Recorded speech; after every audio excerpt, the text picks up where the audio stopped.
Donald and Douglas, the Scottish twins, did not mind what job they did. Coaches or trucks, it was all the same to them, which meant, often as not, that they pulled trucks, since the big engines all disliked them.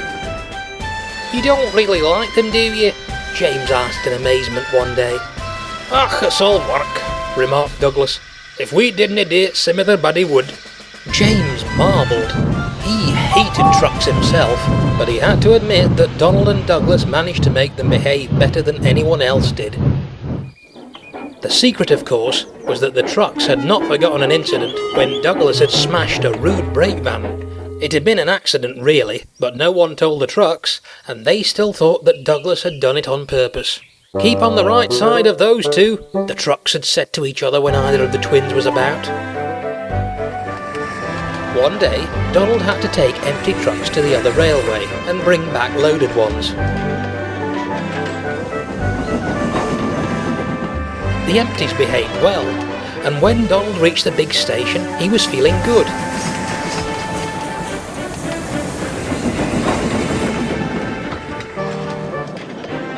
"We've got those trucks licked into shape," he congratulated himself. What he didn't realise was that the loaded ones he was about to take back were visitors and had never been licked into shape by anybody. "What's this?" they screeched when Donald backed onto them.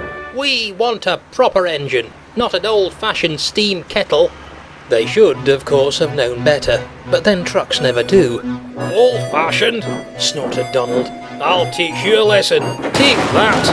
He gave the trucks a hard bump. The trucks sniggered. "He's cross," they whispered. "Let's have some fun."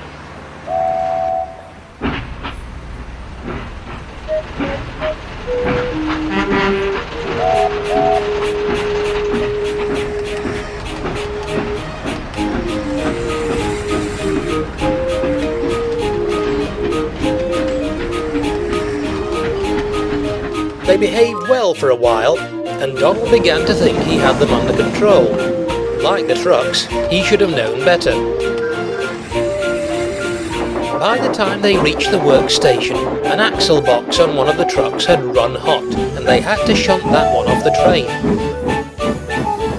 At the next station, the guard had to fasten a brake rod which had slipped on, accidentally on purpose. One delay followed another, and Donald became crosser and crosser. "Stupid things," he scolded. But the trucks didn't care. "What does he know about it?" they asked each other. "We're modern. We're not out of date like his sort. Steam kettle. Huh." At the top of Gordon's Hill, Donald stopped so that the brakes could be checked along the train. Unfortunately, he restarted more quickly than he meant to, and the jerk broke an old coupling hook 10 trucks from the end. Feeling the snatch, Donald's fireman looked back. They were already a little way down the hill, but coming after them and gathering speed on the slope, he saw the last 10 trucks. "We've got to keep ahead of them, Donald," he said. "Wait now, I just hope there's nothing in the platform at Edward's station." "But we're supposed to stop there and leave some of these trucks," objected Donald. "Can't help that," replied the driver. "If those trucks catch us, we'll stop even earlier, because they'll knock us off the rails." "What are we waiting for then?" asked Donald, and put on speed. It was touch and go for a while. If the guard's brake hadn't been holding the brake away slightly, Donald could not have kept ahead, but he managed it, just.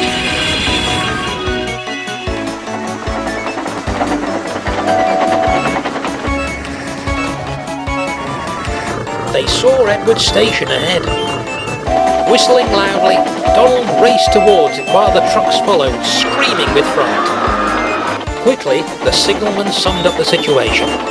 He set the line ahead as far as he could, and Donald clattered by safely. Then came the trucks, and the signalman saw with relief that they were slowing down by the time they reached him. With a groan of relief, they stopped, just beyond the station platform. When he was sure that the trucks had stopped, Donald stopped too, half a mile further on. "We shall need permission to go back," the driver told the fireman. "Nip back and clear it with the signalman, please." When he had permission, Donald was able to go carefully back towards the trucks. He pumped them fiercely. "Now will you behave?" he growled.